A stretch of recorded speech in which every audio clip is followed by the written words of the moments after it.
जयकारा जोर से लगाएंगे, अपने दोनों हाथ ऊंचे करके बोले अनंत अनंत सिद्ध परमेश्वरी भगवान की 1008 श्री आदिनाथ भगवान की बोले 1008 श्री चंद्रपुर भगवान की 1200 पड़ोसी पूज्य श्री वासुपूज भगवान की 1008 श्री शांतिनाथ भगवान की जगत गुरु श्री पारसनाथ भगवान की अंतिम तीर्थे श्री वर्धमान स्वामी की गुरुनाथ गुरुआचार्य श्री सुमति सागर जी महाराज की सत्य श्रोमणी आचार्य गुरुदेव श्री चौड़ श्री विद्यासागर जी महाराज की शंकर पट्टाचार्य आचार्य गुरुदेव श्री चौड़ श्री विवेक सागर जी महाराज की नवाचार्य श्री समय सागर जी महाराज की तीन कम नौकड़ महामुनिलालों की नगर में विराजमान मुनि श्री विष्णु सागर जी महाराज की परम पूजनीय धर्मरक्षिका विपुलपति माता जी की करुणामयी धर्म की माता जी की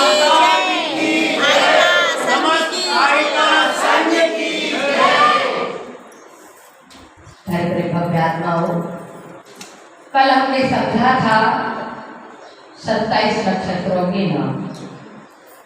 सबसे पहले अश्विनी, भरणी, कृतिका, रोहिणी, मृगशिर, आद्रा, पुनर्वसु, पुष्य, आश्लेषा, माघा, पूर्वा फाल्गुनी, उत्तरा फाल्गुनी, हस्ते, चित्रा, स्वाति, विशाखा, अनुराधा, ज्येष्ठा,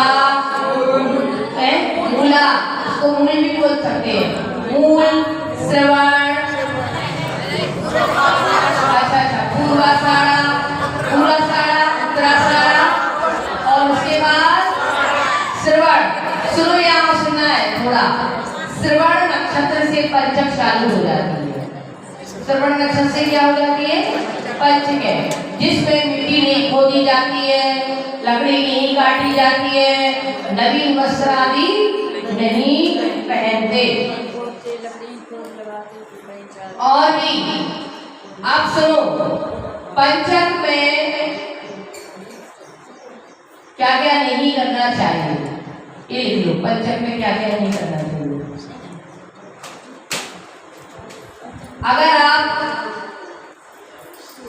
घर बनाने का काम प्रारंभ कर रहे हैं तो पंचकों में नहीं कर रहे। मिट्टी नहीं खोदना है तो घर तो बना ही नहीं सकते।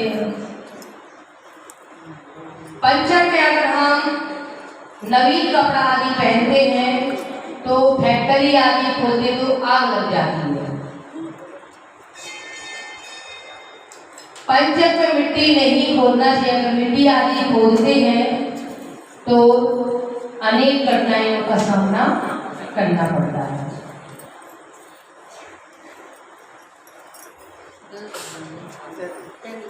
और भी सुनिए, पंचक में नवीन वस्त्र आदि न पहने तो बहुत अच्छा है।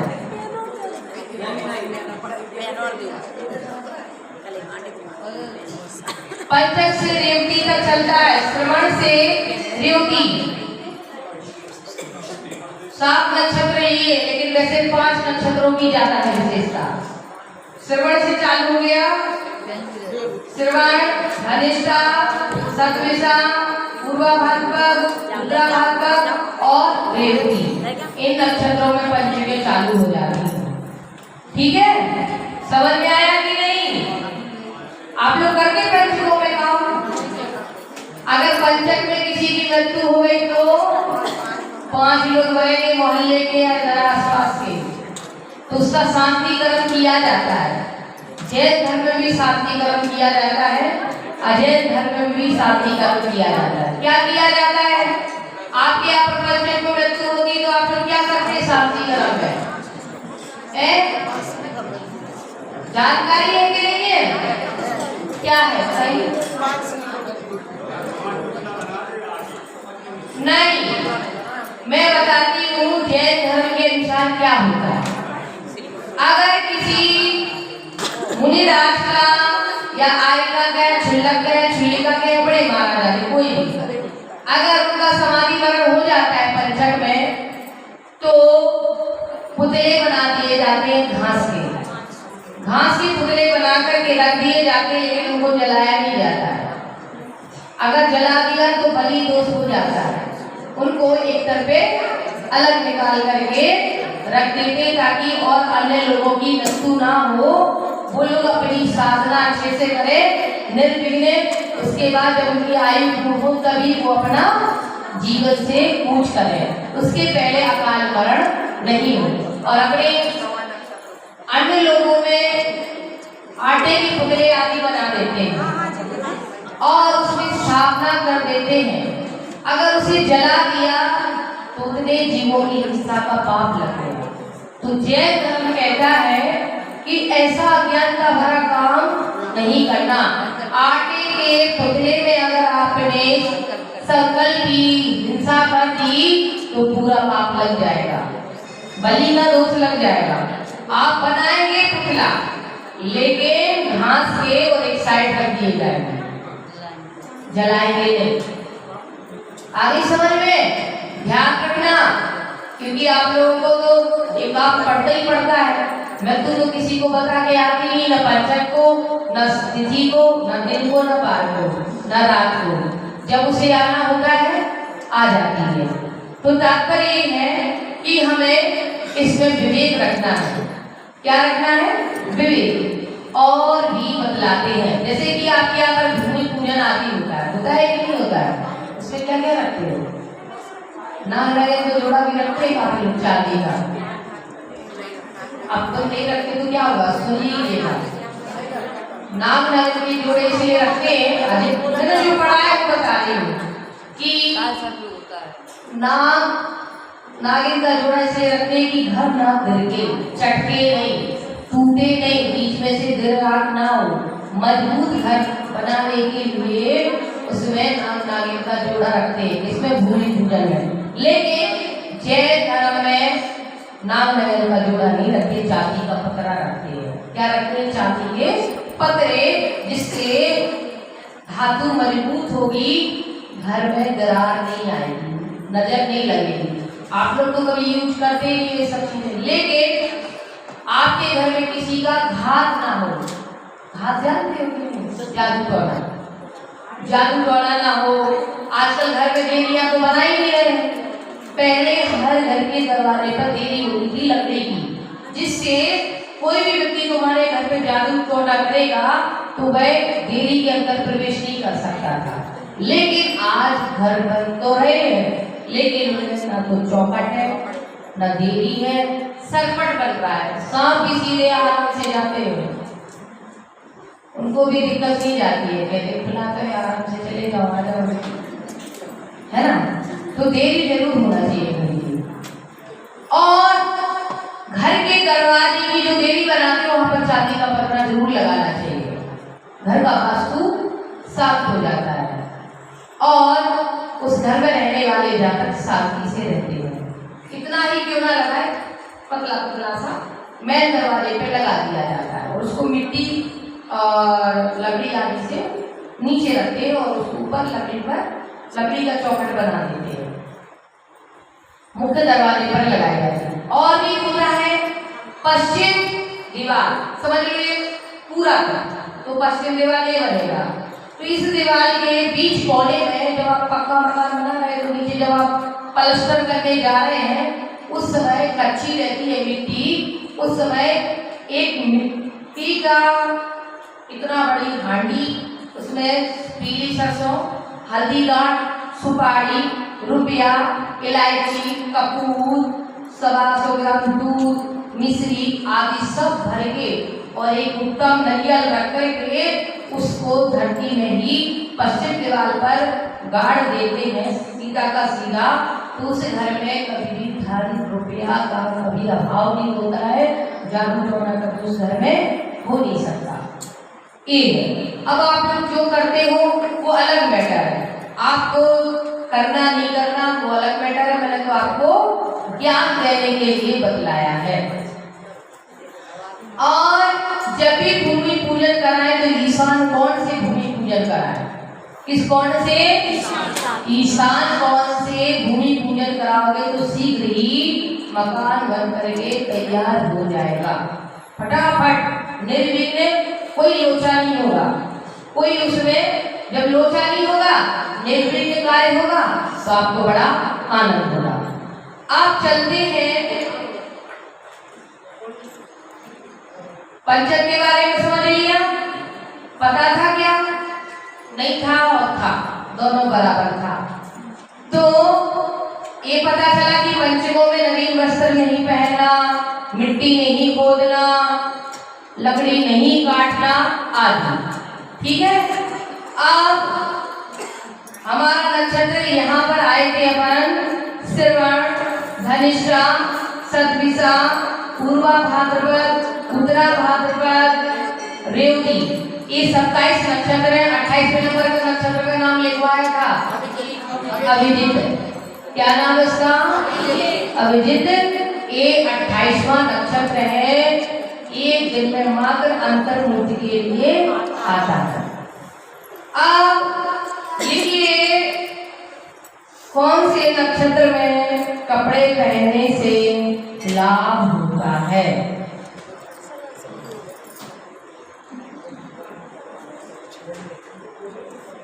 कौन से हेड मतलब पूरा हेडलाइन मानिए, कौन से नक्षत्र में वस्त्र आदि पहनने से लाभ होता है।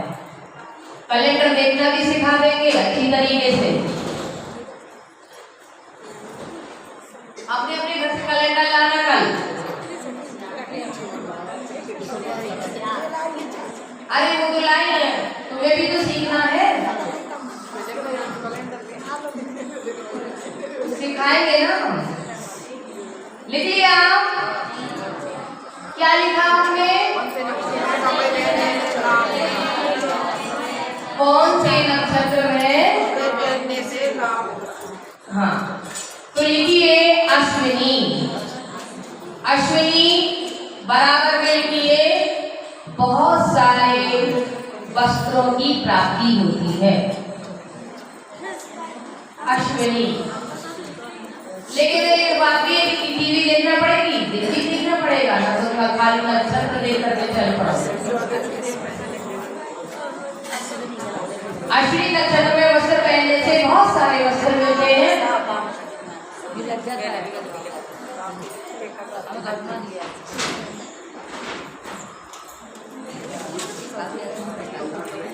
लिख लिया? अब दूसरा लिखवाए, लिखिए रोहिणी। आज है रोहिणी और बुधवार है, आज रोहिणी और बुधवार है। रुमाल यूज कर लेना, पैसा मिलेगा। नया रुमाल लेकर के मार्केट से नया रुमाल खरीदना और मुंह पोंछ लेना। आज बुधवार भी है, रोहिणी भी है। तिथि कौन सा पड़ रहा है? एकादशी है। बढ़िया छो,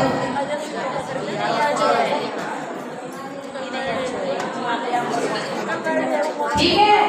आगे समझ में, इतना सारा कपड़ा नहीं खरीदना, तो रुमाल खरीद लेना, टॉवेल खरीद लेना, कोई वक्त जरूरत का कपड़ा और खरीद लेना, ठीक है।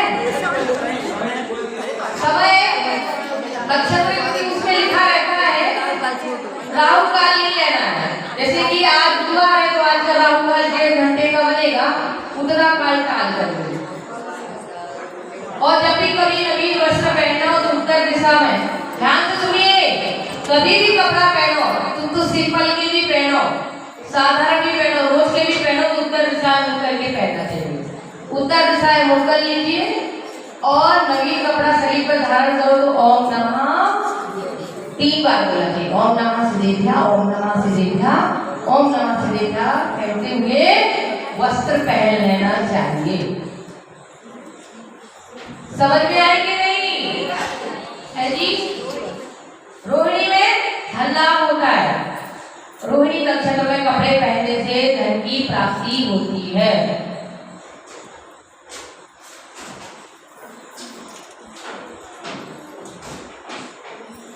पुनर्वसु नंबर डाल के जाना। नंबर 1 में अश्विनी, नंबर 2 में रोहिणी, नंबर 3 में पुनर्वसु। पुनर्वसु नक्षत्र में कपड़ा पहनने से सुख की प्राप्ति होती है। सुख जो 24 घंटा रोते रहते हैं, सुख की प्राप्ति होती है। अब लिखिए पुष्य। पुष्य नक्षत्र में कपड़ा पहनने से धन लाभ, सभी अभिलाषाओं की पूर्ति होती है। धन लाभ होता है और सभी अभिलाषाओं की पूर्ति होती है।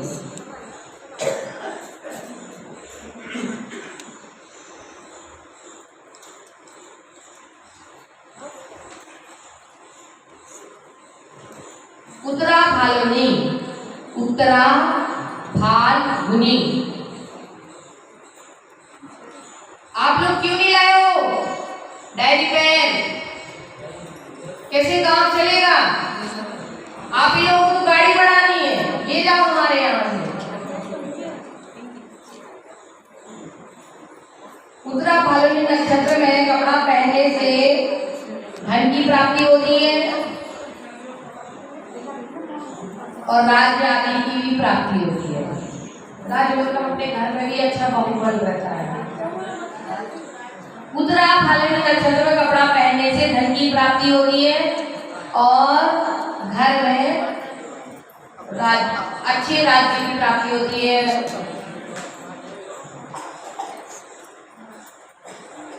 हस्त, हस्त नक्षत्र में कपड़ा पहनने से कार्य की सिद्धि होती है। जो काम कभी नहीं बन रहा हो, अफसर कोर्ट कचहरी में जाना हो, जीत हो जाए, विजय हो, तो हस्त नक्षत्र को कपड़ा पहनो तो आप जाओगे तो आपकी विजय होगी। हस्त नक्षत्र में कार्य की सिद्धि होती है।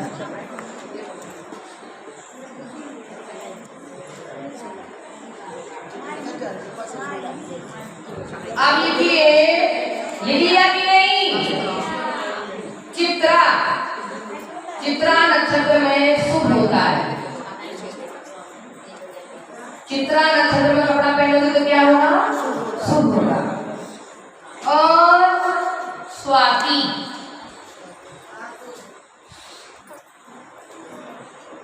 स्वाति नक्षत्र में कपड़ा पहनने से अच्छा अच्छा खाने को मिलेगा। मीठा मीठा खाना ना, रसगुल्ला नहीं खाना, किसी को अच्छे लगते किसी को नहीं लगते। पेड़ा है। अब आपके यहाँ पर तो अलग अलग आइटम बनते हैं, अलग अलग देश में अलग अलग आइटम बनते हैं। तो देखिए स्वाति में उत्तम भोजन या मिष्ठान की प्राप्ति होती है। ठीक है। अब लिखो विशाखा। विशाखा नक्षत्र में कपड़ा पहनने से जनता के प्रिय बनते हैं। तुम लोग भी सबके प्रिय बन जाओगे।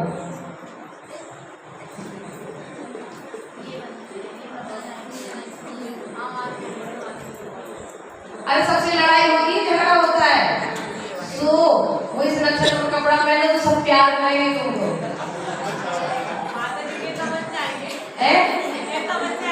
हाँ क्यों नहीं, जनता के प्रिय हो जाएंगे, सभी लोगों के प्रिय हो जाएंगे। चलिए अब अगला लिखिए अनुराधा। अनुराधा नक्षत्र में कपड़ा पहनने से मित्रों का समागम होता है। मित्रों का मिलना जुलना मतलब मित्र समागम होता है। ऐसा ही मिल जाएगी, बूढ़ी पिछड़ी।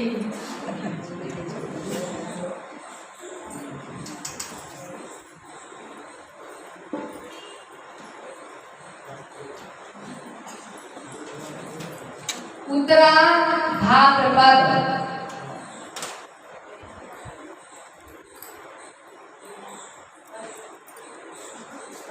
उत्तरा भाद्रपद में पुत्र लाभ, उत्तरा भाद्रपद में कपड़ा पहनने से पुत्र लाभ होता है और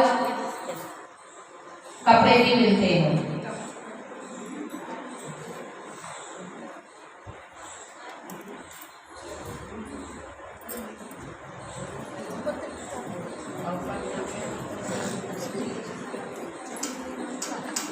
रेवती, देखो रेवती,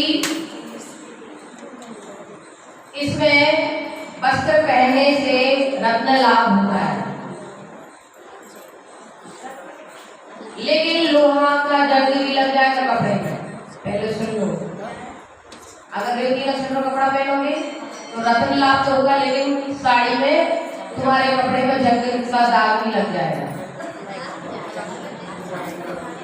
लोहे का दाग।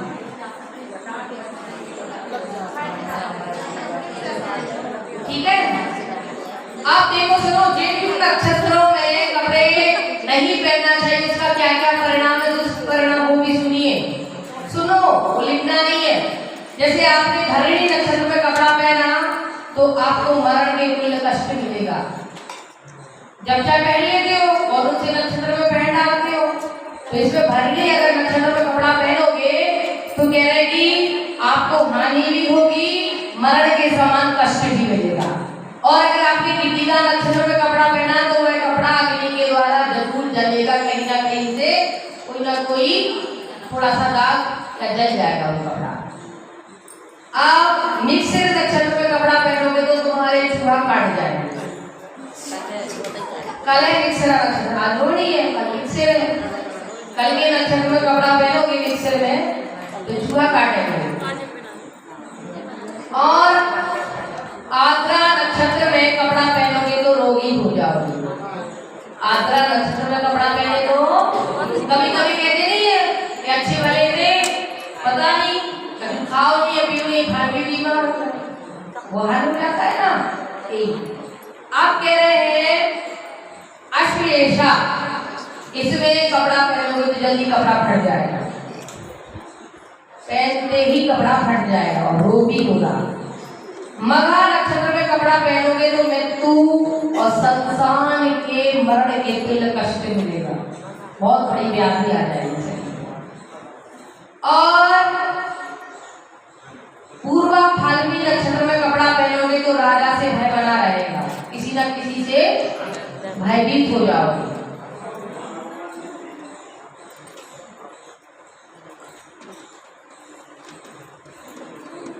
ज्येष्ठा नक्षत्र में कपड़ा पहनोगे तो वस्त्र का विनाश होगा, मरण देने वाला होगा। मूल नक्षत्र में कपड़ा पहनोगे तो जल में डूब जाओगे, कलेश होगा घर में, लड़ाई झगड़ा। पूर्वाषाढ़ नक्षत्र में कपड़ा पहनोगे तो रोग होगा।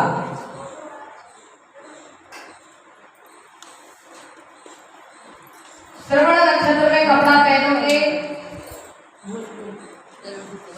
हाँ, मूल नक्षत्र में कपड़ा पहनोगे तो क्या हो जाएगा, जल में डूब करके मरण आदि हो जाता है। किसी का विशेष फोटो तो बच जाता है। और श्रवण नक्षत्र में कपड़ा पहनने से आंखों के रोग होते हैं। श्रवण नक्षत्र में अगर कपड़ा पहनोगे तो क्या होगा, आंखों के रोग होंगे। और धनिष्ठा नक्षत्र में कपड़ा पहनोगे तो ठीक है, अन्य का लाभ होगा, धन का लाभ होगा आदि। और पूर्वा भाद्रपद में कपड़ा पहनोगे तो जल का भय होगा। पूर्वा भाद्रपद में 3 तो उत्तरायण है, 3 तो उत्तरायण और 3 ही भाद्रपद है।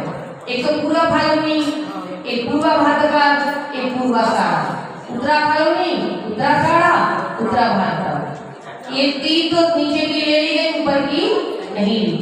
तो आज क्या समझा आपने, कौन कौन से नक्षत्र में कपड़ा पहनना चाहिए, नक्षत्रों के नाम, अश्विनी, रोहिणी, पुनर्वसु, पुष्य, उत्तरा फाल्गुनी, हस्ते, चित्रा, स्वाति, विशाखा, अनुराधा और रेवती। ठीक है। आप इनमें लिख लो बुधवार, गुरुवार, शुक्रवार, इन दिन को अपना पहनना चाहिए।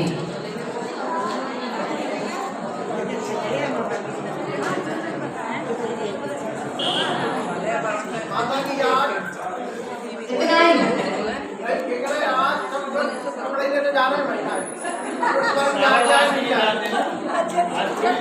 चलो आप लिख लीजिए उसमें तिथि, दिन तो लिख लिया, अब तिथि लिख लो।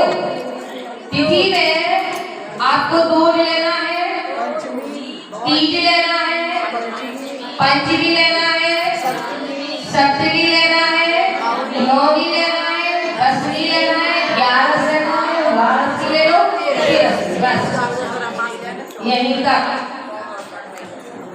3 बार तिथियां एक, नक्षत्र एक। अब आपने कैलेंडर देखना सीखना है। क्या देखना है? राहु काल, राहु काल जानते हो कि नहीं? 1.5 घंटे का राहु काल होता है। कितने का? एक पहर कितने घंटे का होता है? 3 का। राहु काल 1.5 घंटे का। तो चौघड़िया भी अलग होता है। चौघड़िया 3 तो खराब, नहीं 3 तो अच्छे होते और 4 खराब होते। 7 चौघड़िया होते। कितने होते? 7।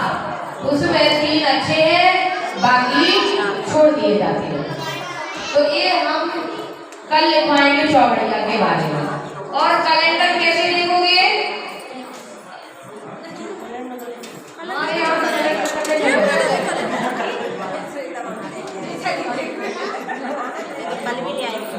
देखो ये कैलेंडर है, मंदिर का है, मंदिर का है। ये कैलेंडर है, समझ लीजिए आज क्या है? 31 तारीख है जुलाई का महीने में।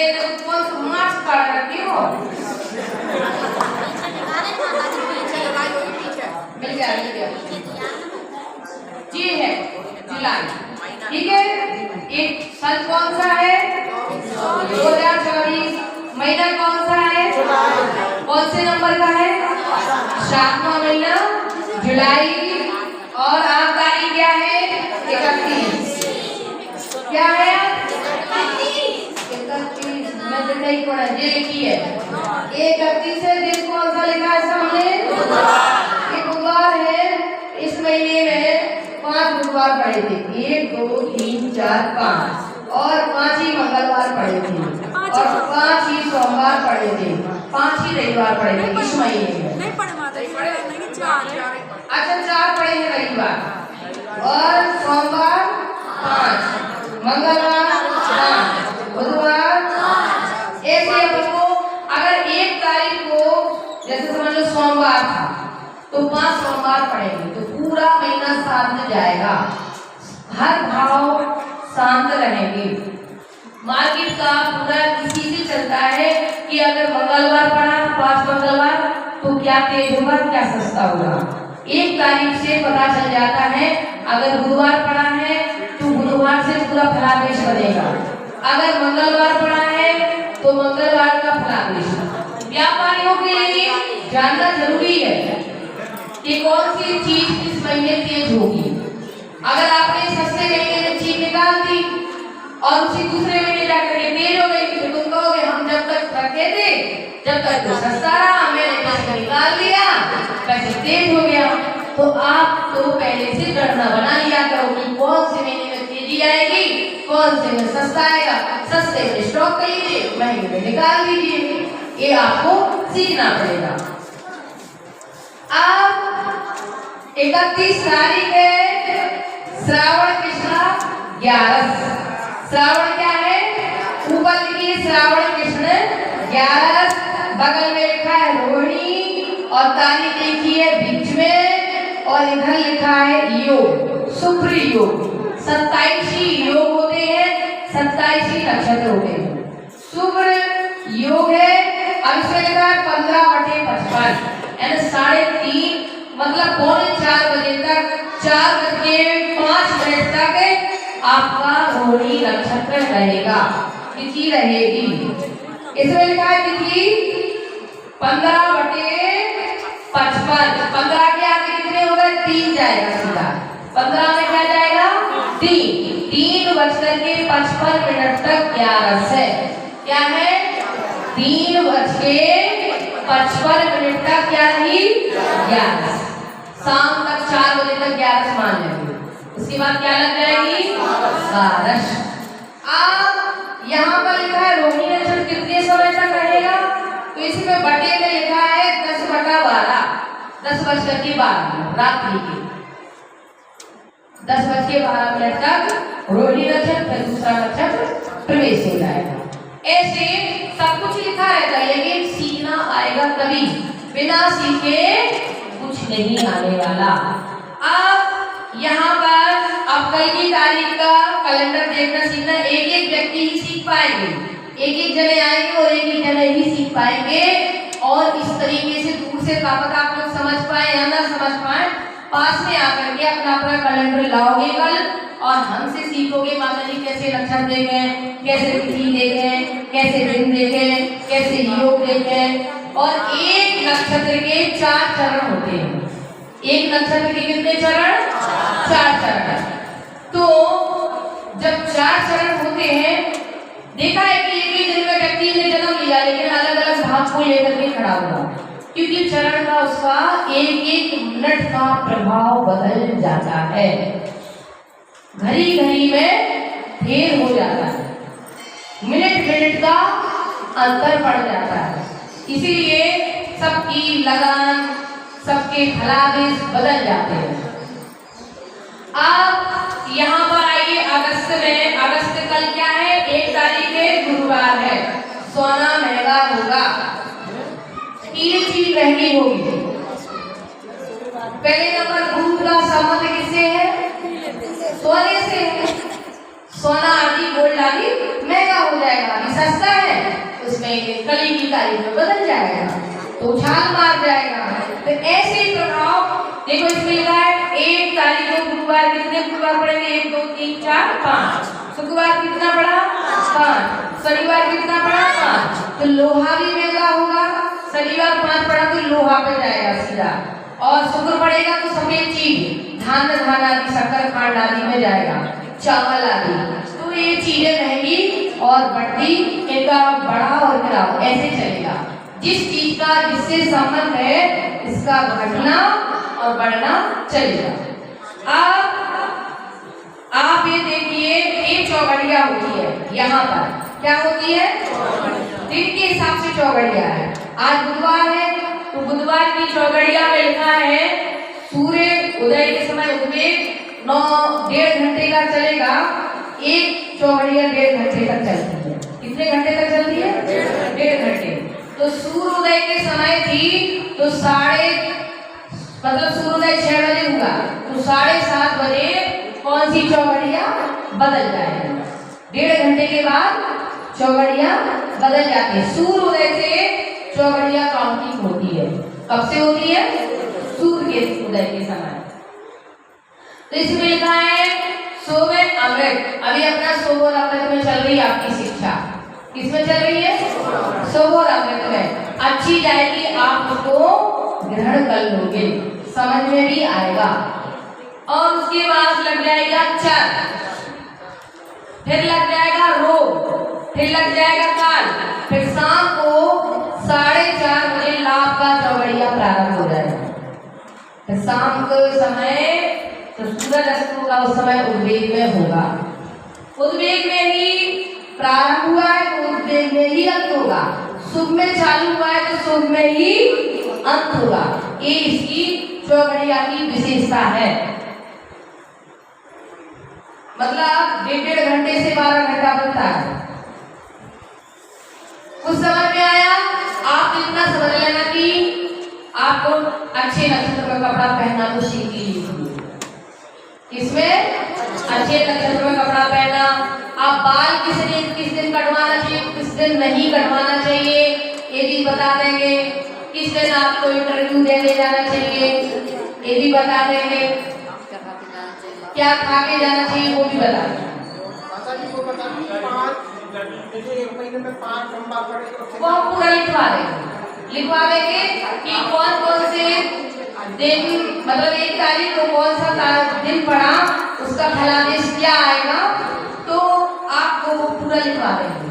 पूरा उससे आप अपना निकालते रहना, देखते रहना। जब आप देखते रहोगे तो उसमें आप फिर तेज हो जाओगे, पारंगत हो जाओगे। तो ठीक है, कौन कौन सी नक्षत्र में कपड़ा पहना है, कौन कौन सी तिथि में पहना है, कौन कौन से बार पहना है। तिथि बार नक्षत्र को देख करके कपड़े पहनेंगे, जिससे आपको अधिक से अधिक लाभ हो। बोले पंच परमेश्वरी भगवान की।